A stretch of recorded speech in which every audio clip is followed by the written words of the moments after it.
Kalau soal dicopot, beberapa waktu yang lalu Arija menyampaikan ke saya. Terus saya bilang nggak apa-apa aja. Buat saya itu ya buat saya. Bahwa kapan disematkan, kapan dicopot jabatan itu, sebelum saya lahir udah ada catatannya. 50.000 tahun sebelum ini. 50.000 tahun sebelum lahir udah ada catatannya. Jadi jalanin aja saya bilang. Selama itu menjadi keputusan organisasi. Pernah mendoakan Pak Anies menjadi presiden ketika itu saya dilantik oleh Arija sebagai ketua umum Kahmi Jaya. Anies Arija itu anggota saya dan saya mendoakan sebagai ketua umum Kahmi Jaya, bukan sebagai kader Gerindra. Ya saya bilang ya mudah-mudahan ke depan anggota Kahmi ada yang jadi presiden kayak Pak Anies, Arija jadi menteri gitu. Saya kira menurut pandangan saya normal gitu ya. Seluruh lembaga survei ngomong 3 orang ini gitu loh. Karena menurut saya nggak aneh-aneh juga gitu loh. Nah, iya karena ini lembaga survei mengatakan 3 orang, maka nggak akan lari dari 3 orang ini menurut saya.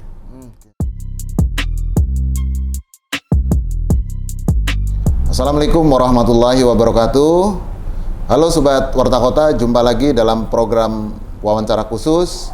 Kali ini saya akan ngobrol-ngobrol atau bincang-bincang dengan Bapak Muhammad Taufik atau biasa dipanggil MT. Beliau adalah Wakil Ketua DPRD DKI. Assalamualaikum Pak Taufik. Waalaikumsalam warahmatullahi wabarakatuh Mas. Lama nih nggak ketemu, mudah-mudahan sehat selalu. Alhamdulillah. Pak Taufik, ya.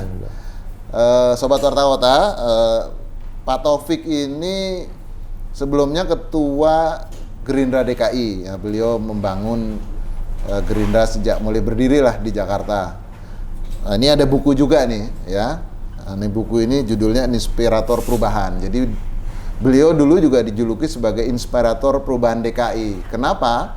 Karena beliaulah salah satu yang membawa Pak Jokowi ke Jakarta sampai kemudian mencalonkan diri menjadi gubernur dan sekarang Pak Jokowi menjadi presiden. Tapi kita tidak ngobrolin soal Pak Jokowi, tapi ngobrolin tentang Pak Taufik. Nih, bagaimana tentang kiprahnya di DKI Jakarta, terutama dalam membangun Gerindra sehingga sekarang menjadi partai pemenang kedua di Jakarta. Mungkin Pak Taufik bisa ceritakan nih suka dukanya dan kemudian bagaimana bisa membangun Gerindra lah dari mulai awalnya berapa kursi ya Pak? Iya, jadi waktu saya diberi mandat untuk membangun Partai Gerindra, pertama saya coba komunikasi nih dengan kawan-kawan. Kawan-kawan bilang, mau ngapain lagi? Partai apa tuh? Gitu-gitu. Nah, tapi saya terus yakinkan, akhirnya terbentuklah nih Gerindra. Gitu. Yang menarik buat saya memang mulai dari nol, karena saya mimpin Gerindra itu. Waktu kampanye periode pertama, saya pernah kampanye di hadapan 3 orang, Mas. 3 orang. Diteleponlah kita ini, Pak, jadwal kampanye Bapak tanggal sekian di Tanah Kusir. Saya di mana Tanah Kusir? Dekat Pul Bluebird. Yeah. Saya bayanginnya banyak tuh. Datanglah kita nih dari Jakarta Pusat ke Tanah Kusir. Sampai Tanah Kusir, tanya di mana Anda? Dia bilang depan Pul taksi Bluebird. Bapak berhenti saya seberangnya. Pak di sebelah kanan berhentinya. Ya udah saya ke sebelah kanan. Terus saya tanya kemana nih? Pak masuk ke dalam. Ke dalam nih ruko tua kosong. Saya bilang ini ada apa nih orang ruko tua kosong? Terus ada gerowak begini. Saya suruh masuk ke situ. Begitu saya masuk, ada 2 kursi panjang, kursi yang kalau warung-warung itu jadi kursi panjang aja gitu, 2 biji sini sama di sana. Ternyata pesertanya 3 orang. Mau mangkel saya. Cuman kan nggak boleh saya tunjukin kemangkelan saya. Terus saya kasih semangat aja yang 3 orang itu. Saya bilang ini kampanye, iya Pak sekarang. Oh saya bilang begini, saudara-saudara, dalam politik itu sedikit bukan berarti kecil. Saya sekarang berhadapan dengan 3 orang. 3 orang ini bisa menghasilkan 1.000, 300.000, 400.000, 500.000. Kalau 3 orang, itu udah memangkal juga. Jadi memang ketika membangun partai ini banyak suka dukanya lah ya. Karena memang kita dari nol gitu. Pemilu pertama saya ditanya oleh DPP targetnya berapa? Saya bilang 6. Dapat 6. Nah, kenapa 6? Saya bilang Pak tenaganya baru sampai 6. dapat 6 alhamdulillah. Pemilu kedua saya ditanya ya sesuai dengan target 15. Alhamdulillah dapat 15. Pemilu ketiga saya bilang antara 17 sampai 25. Dapat 19. Jadi naik terus alhamdulillah. Dalam perjalanan pemilihan kepala daerah, Gerindra koalisi dengan PDI menang. Jokowi, Ahok. Ketika Gerindra koalisi dengan PKS menang juga Anies Sandi. Nah, jadi alhamdulillah lah. Saya kira kemenangan itu karena kebesaran nama Gerindra dan karena nama Prabowo. Bahwa kami ini kan pelaksana aja. Saya sebagai ketua ya pelaksana aja, dan itu dengan kawan-kawan. Saya bersyukur dan saya menyampaikan terima kasih juga pada kawan-kawan yang selama ini membantu bersama-sama sehingga Gerindra menjadi seperti sekarang. Itu nomor 2 ya. Gitu. Kalau kita lihat datanya ya, dari 6 kemudian naik jadi 15, itu kan artinya naik 100% lebih. Kemudian naik jadi 19. Artinya kalau dari start pertama ya sebagai partai baru ya 6 kemudian jadi 19 itu naik 300% lebih.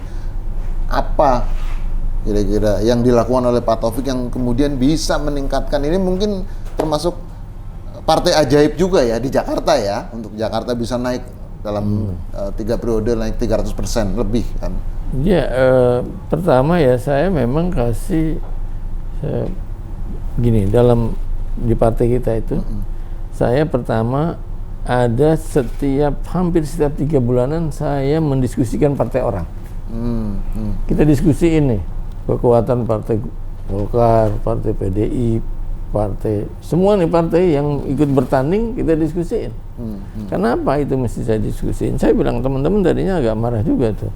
Untuk apa kita? Saya bilang gini, bagaimana orang kita mau bertanding sama dia kok kita nggak tahu dia, kan alangkah kelirunya menurut saya. Itu yang pertama. Sehingga kita tahu di mana gitu ya.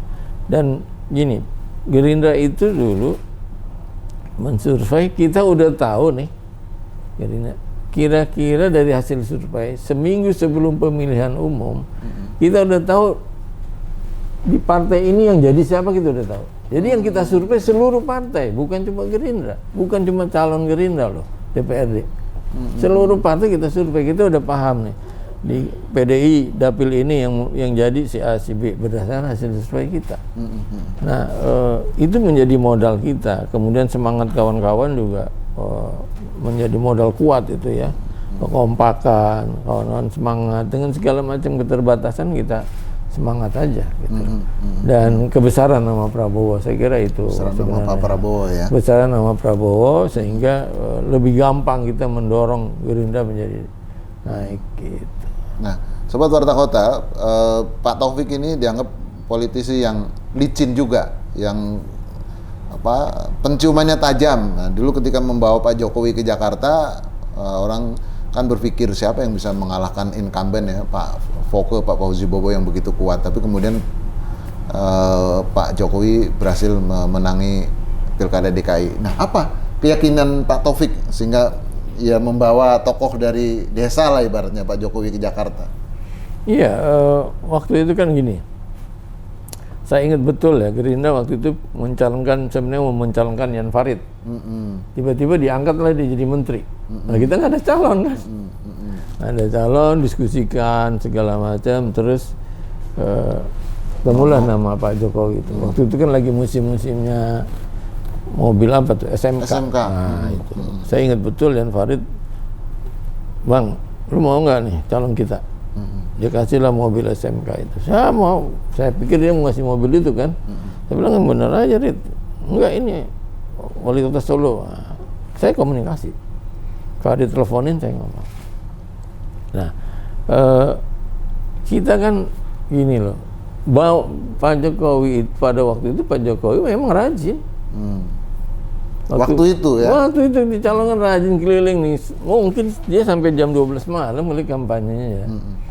Ketolong juga kita menggerakkan dia keliling sampai tengah malam. Belusukannya itu. Saya kira memang ada suasana yang berbeda pada waktu itu. Walaupun Pak Fauzi incumbent gitu ya. Tapi saya baca keinginan masyarakat kepengen ada sesuatu perubahan gitu. Nah itu makanya Pak Taufik itu kemudian dijuluki sebagai inspirator perubahan ya, karena mungkin membawa suasana perubahan di Jakarta. Mungkin itu juga kali, sehingga ada buku ini ya mungkin Pak Taufik ya. Iya, saya nggak tahu juga ya. Kalau saya sih jalani aja gitu, karena itu bagian dari tugas saya sebagai pimpinan partai kan. Harus menangin, ya udah kita mati-matian kita menangin gitu. Nah, Sobat Warta Kota, di ruangan Pak Taufik ini ada foto Pak Prabowo yang besar di belakang tempat duduk beliau ya. Ini bukan cuma sekarang, ini sejak beliau menjadi anggota dewan kan, kira-kira gitu ya Pak Taufik. Nah, bagaimana Pak Taufik hubungan kedekatan dengan Pak Prabowo itu? Iya, saya kira sebagai pimpinan partai ya, saya dari DKI, Pak Prabowo ketua umum, saya sangat dekat. Dekat lah, komunikasi sering waktu itu. Sangat sering komunikasi dengan Pak Prabowo. Sehingga kita kan ada gini, ada saya sebagai pimpinan partai tingkat provinsi, ya tentu apa aturan, apa perintahnya pimpinan nasional mesti saya ikuti gitu. Dekat lah dulu. Saya waktu itu juga sempat kaget, oh di ruangan kok yang dipasang bukan fotonya presiden yang besar gitu, tapi fotonya Pak Prabowo gitu loh. Iya betul. Itu kan sempat ramai juga. Kan sempat jadi pemberitaan juga. Nah, bagaimana untuk Pak Taufik itu memberikan alasan itu kenapa fotonya? Ya waktu itu saya bilang presiden saya mesti Prabowo. Sampai sekarang. Sampai sekarang kan saya Prabowo aja. Gitu. Sampai sekarang. Nah, belakangan ini lagi ada yang rame juga ya Pak Taufik, kan kita tahu hari ini di koran ya, pernyataan kemarin kalau di berita di koran hari ini Ketua DPD Gerindra DKI Jakarta Pak Riza Patria kan mengatakan bahwa Pak Taufik diganti oleh kader yang lebih muda, kira-kira gitu. Cuman orang kemudian banyak mengaitkan dengan manuvernya Pak Taufik belakangan ini, termasuk yang mendoakan supaya Pak Anies menjadi presiden. Nah, menurut Pak Taufik bagaimana nih menyikapi dalam tanda petik lah pencopotannya sebagai wakil ketua dewan? Gini, kalau soal dicopot beberapa waktu yang lalu Arija menyampaikan ke saya, terus saya bilang nggak apa-apa aja. Buat saya itu ya, buat saya bahwa kapan disematkan, kapan dicopot jabatan itu, sebelum saya lahir udah ada catatannya. 50.000 tahun sebelum ini. 50.000 tahun sebelum lahir udah ada catatannya. Jadi jalanin aja, saya bilang. Selama itu menjadi keputusan organisasi, saya taatlah sama keputusan. Jadi jalanin gitu loh. Bahwa saya memang pernah mendoakan Pak Anies menjadi presiden ketika itu saya dilantik oleh Arija sebagai ketua umum Kahmi Jaya. Anies Arija itu anggota saya, dan saya mendoakan sebagai ketua umum Kahmi Jaya, bukan sebagai kader Gerindra. Ya saya bilang ya mudah-mudahan ke depan anggota Kahmi ada yang jadi presiden kayak Pak Anies, Arija jadi menteri gitu. Saya kira menurut pandangan saya normal gitu ya. Nah soal penggantian saya karena sampai sekarang saya belum dapat surat, jadi saya nggak paham argumennya apa, alasannya apa, saya nggak paham. Tapi yang jelas bahwa saya udah mengatakan silahkan lakukan.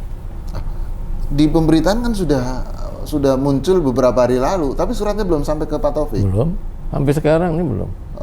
Surat mungkin, ya saya nggak tahu ya apa akan diberikan ke saya, tapi saya dengar ke DPRD sudah. Cuman sayanya belum paham nih apa argumennya. Pak Taufik kan punya kedekatan dengan Pak Ariza ya, karena sebelumnya sama-sama menjadi komisioner KPU DKI Jakarta dan kemudian juga merintis Partai Gerindra juga ya. Cuman Pak Ariza di pusat, Pak Taufik di DKI. Sejauh ini ada komunikasi langsung. Iya, apa sebenarnya persoalannya sehingga Pak Taufik? Saya kan komunikasi sama Arija. Arija lah memberitahu dulu secara lisan ke saya, Bang. Jadi setelah waktu 2 minggu lalu ada paripurna, selesai paripurna Arija nyari saya ajalah di diskusi di ruang BK sepi waktu itu, Bang. Saya mau ngomong sama Abang. Soal apa aja, gue udah paham soal apa. Ada penggantian Abang, diganti oleh ketua fraksi Rani. Saya bilang nggak apa-apa, lu jalanin aja gitu. Dan saya udah mengatakan itu sama Arija. Dan nggak ada masalah buat saya, nggak ada masalah. Pak Ariza nggak menjelaskan, kan biasanya kalau mengganti pimpinan dewan itu kan bukan pada levelnya bukan di tingkat DPD kan, di DPP lah kira-kira gitu. Apakah langsung ada permintaan dari Pak Prabowo kah atau dari pengurus partai yang lain atau apa? Kak Arija udah mengatakan pada saya suratnya udah ada di dia. Udah 10 hari nih suratnya. Kenapa saya bilang ya lu tahan-tahan 10 hari, lu mestinya masukin aja gitu. Soal alasannya apa kita nggak paham. Tapi bahwa ketika organisasi sudah memutuskan bahwa saya harus diganti, ya memang harus dilakukan oleh kita gitu loh. Yang kemudian saya bilang sama Arija. Yang tekan surat itu Pak Ariza atau dari enggak dong, Pak DPP. DPP. DPP. Nggak ada masalah. Memang itu tuh kan begitulah tugasnya partai. Gitu. Pak Taufik sendiri legowo menerima keputusan saya itu? udah bilang, makanya saya melaksanakan aja. Karena dalam prinsip hidup saya tadi, kan tadi saya bilang bahwa kapan disematkan, kapan dicopot, sebelum kita lahir, itu udah ada catatannya 50.000 tahun. Nih. Artinya meskipun sudah ada surat pencopotan, kalau memang itu belum takdirnya, bisa jadi Pak Taufik tetap akan menjadi Wakil Ketua Dewan sampai akhir masa jabatan. Iya, itu kan soal takdir. Yang kedua begini, ada proses penggantian pimpinan Dewan itu sesuai dengan tata tertib di DPRD-nya. Jadi surat masuk, nanti dibamuskan untuk paripurna, pengumuman namanya, pengumuman penggantian. Nah paripurna itu ada syarat. Itu aja, syarat sesuai tata tertib, harus korum segala macam. Itu yang harus dilalui. Setelah itu baru kirim surat ke Kementerian Dalam Negeri melalui gubernur untuk diadakan pelantikan yang baru gitu. Ini kan ada contoh ketika dulu salah satu partai merekol dan mengganti Pak Fahri Hamzah ya sebagai Wakil Ketua DPR, dan akhirnya Pak Fahri Hamzah sampai akhir masa jabatannya tetap Wakil Ketua DPR. Apakah presiden itu juga akan terjadi di DPRD DKI dengan Pak Taufik? Oh, saya nggak tahu itu. Kan saya orang yang harus diganti. Jadi tadi saya bilang saya nggak akan berbuat apa-apa. Udah saya terima ya. Iya dong. Itu sebagai sebuah Pak Taufik menyikapi itu sebagai sebuah hukuman atau sebagai sebuah ya biasalah pergantian apa namanya di sebagai kader partai atau apa? Atau ada pemikiran lain? Ini di luar yang takdir itu lah ya. Kalau takdir kan kita susah mendiskusikan. Kalau saya anggap biasa-biasa aja itu. Iya, saya meyakini bahwa Gerindra nggak mempersalahkan saya soal doa. Jadi saya nggak biasa aja. Masa orang doa disalahin gimana? Kan orang doa kepada anak buahnya wajar dong. Kalau Mas Prapto misalnya mendoakan supaya teman-teman yang tadinya jadi reporter menjadi redaktur, kan wajar aja namanya, supaya doa yang bagus-bagus dong, naik kelas. Masa doa kita mau yang buruk-buruk? Tapi tetap sebagai kader partai tetap mendukung Pak Prabowo sebagai kalau nanti diusung sebagai capres, atau kemungkinan ada pemikiran lain atau ada saran? Enggak, kan saya kalau sebagai Gerindra sampai sekarang masih Gerindra. Keputusan Gerindra apa saya akan ikut. Termasuk pencapresan Pak Prabowo ya, karena di beberapa daerah kan sudah muncul juga suara-suara agar Pak Prabowo menjadi capres lagi, seperti itu. Nah, Pak Taufik itu selain ya banyak lah, selain Ketua KHMI DKI Jakarta, beliau adalah sekretaris pengurus wilayah Nahdlatul Ulama DKI Jakarta. Bendahara ya. Bendahara pengurus wilayah Nahdlatul Ulama. Nah biasanya kalau orang di NU dikait-kaitkan dengan partai yang dekat juga dengan NU, sehingga orang juga mengaitkan Pak Taufik dengan PKB. Itu bagaimana ceritanya tuh Pak Taufik dikaitkan dengan? Saya nggak paham juga ya, tiba-tiba muncul misalnya saya mau pindah ke PKB, tiba-tiba muncul saya mau pindah ke Nasdem gitu. Belakangan keluar lagi P3 gitu. Kenapa? Karena saya kan dengan pimpinan tokoh-tokoh partai itu dekat, dan saya memang komunikasi sebelum ini juga komunikasi jalan terus gitu ya. Sehingga ketika kedekatan saya itu mungkin ditafsirkan yang lain-lain. Tapi yang jelas sampai dengan hari ini nih, saya masih tetap di Gerindra. Sampai hari ini. Tapi pernah nggak ada pemikiran-pemikiran atau ada diskusi bagaimana membangun sebuah partai lain ya di luar Gerindra supaya bisa lebih besar lagi seperti Gerindra misalnya begitu? Iya, saya sih belum mendiskusikan itu dengan siapa-siapa gitu. Karena apa?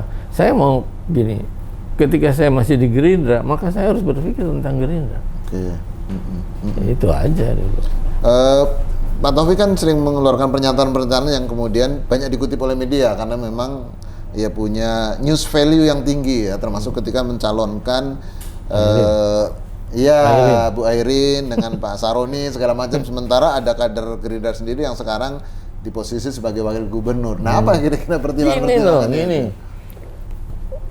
Kan saya setiap tanggal 31 Desember ngundang teman-teman wartawan rame-rame. Gitu. Cerita bagaimana setahun dan apa ke depan dalam pandangan saya soal politik gitu ya. Nah, kemudian waktu ditanya penggantian, saya sebutkan juga Arija, cuma berdasarkan abjad nomor 1 Airin memang. Kan Rija juga. Enggak. Airin kan Airin duluan dong, baru Arija, baru Bahder. Kan saya sebutin juga ada Bahrul Akbar gitu. Bahwa kemudian wartawan ngutipnya Airin itu kan bukan hak saya gitu loh.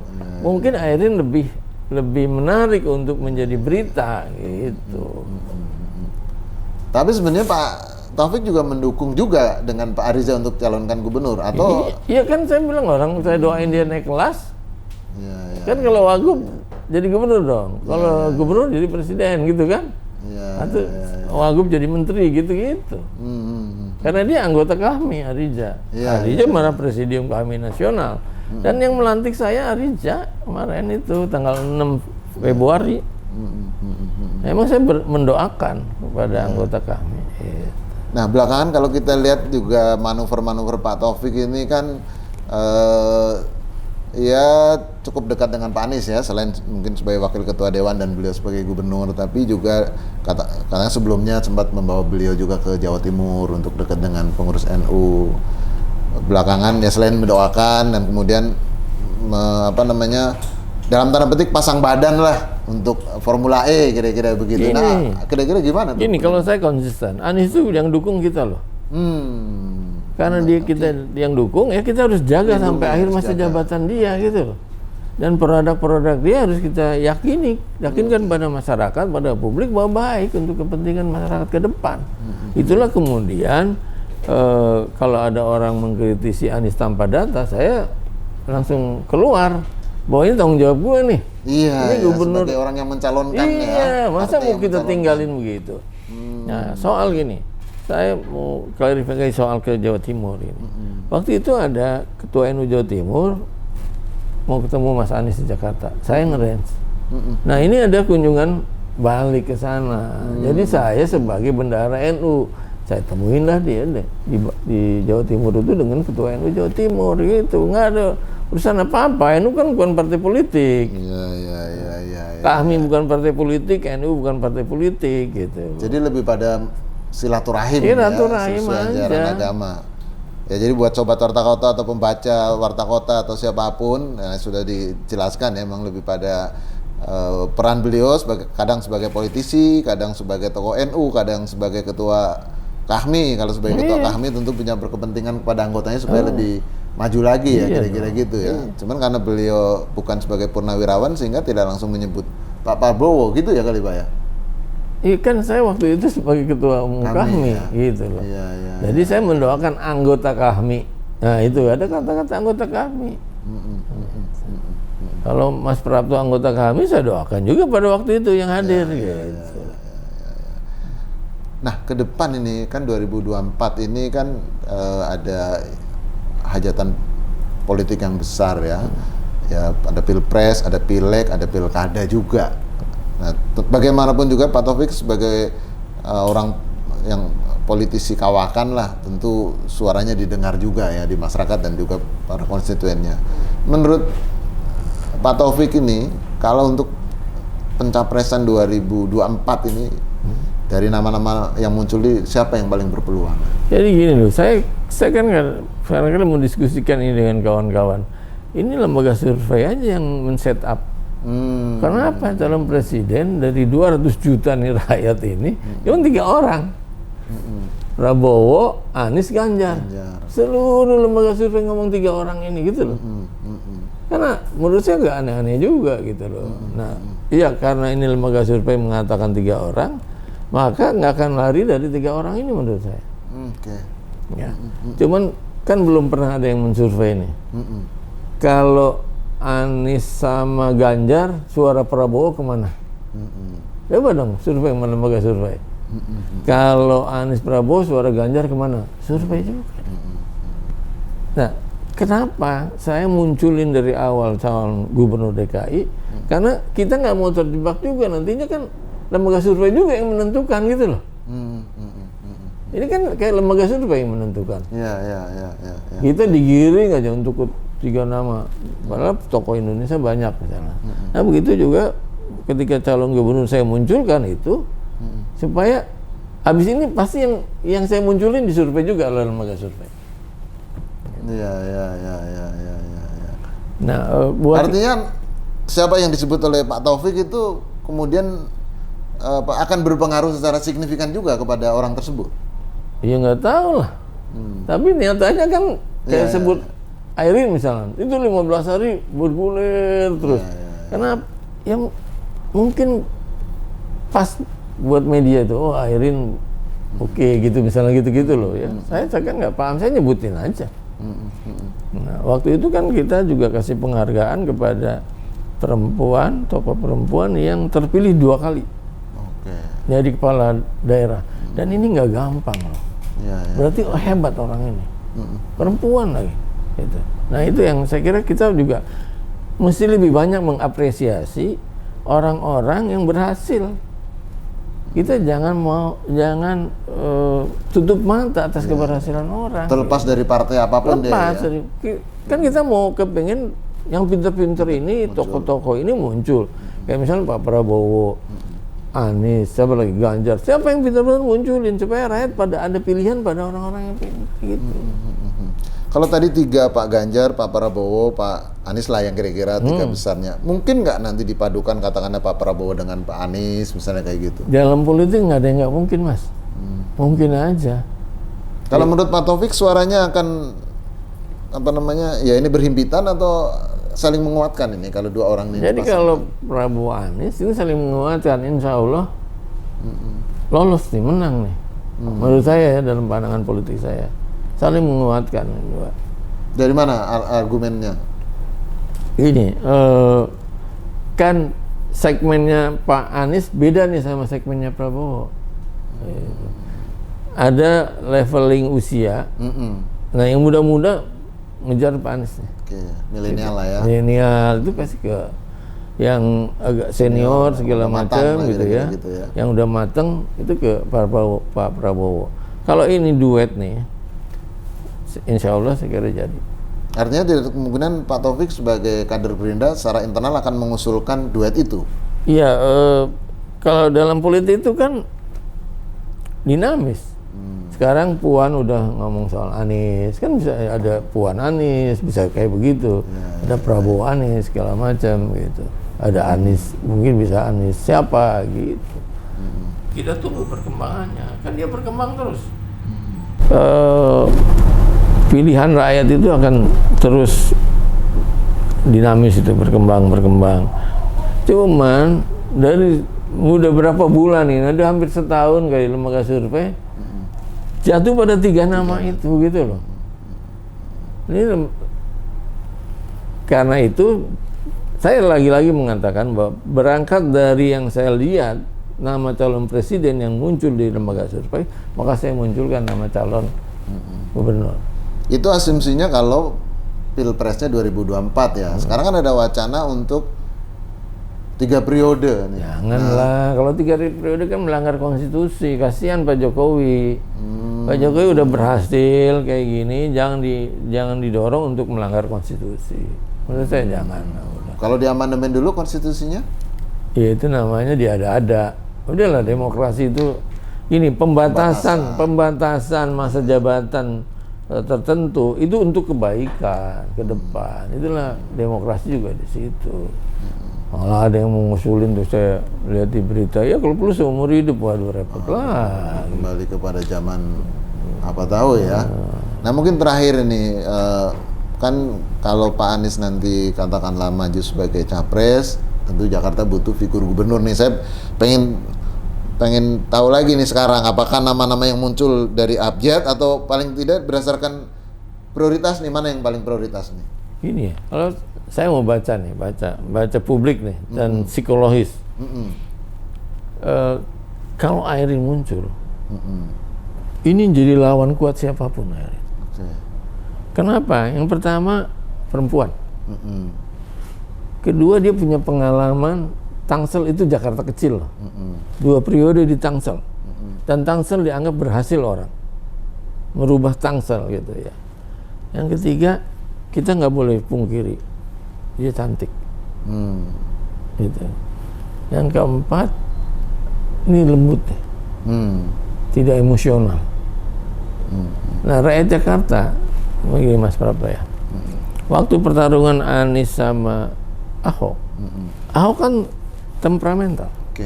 Dikalahkan oleh kelembutannya Anies. Antitesisnya ya. Iya. Tapi sekarang kan Pak Anies sudah lembut ibaratnya. Iya, dikalahkan oleh kelembutan Anies. Nah, karenanya itu kalau kita mau lihat, Airin ini kelembutannya sama kayak Anies. Jadi bisa dipilih nih oleh orang banyak. Gendernya perempuan. Sentimen perempuan jauh lebih kuat, Mas. Apalagi kalau ini didengungkan terus. Jauh lebih kuat sentimen perempuan. Ada Airin. Ya, Rinja bisa maju dong. Masa nggak mau maju? Keunggulannya apa beliau? Ya, Rinja udah jadi wakil gubernur, gitu ya, ketua partai. Ya majulah, masa nggak maju? Tapi lebih banyak keunggulan Bu Airin tadi kayaknya kelihatannya. Gini, kalau politik itu tergantung yang mendarainya nanti. Ya, keunggulan itu bisa kalah juga gitu loh. Tapi saya melihat tadi secara psikologis Airin bisa menjadi calon kuat. Siapapun kompetitor yang berat nih, Airin itu kalau Airin maju. Pasangannya kira-kira dengan siapa? Iya, pasangannya siapa aja. Siapa aja ya. Yang penting paham soal Jakarta. Baik, terima kasih Pak Taufik. Demikian Sobat Warta Kota, program wawancara khusus kita hari ini. Sampai jumpa di lain kesempatan. Assalamualaikum warahmatullahi wabarakatuh. Waalaikumsalam warahmatullahi wabarakatuh. Jangan lupa subscribe ya.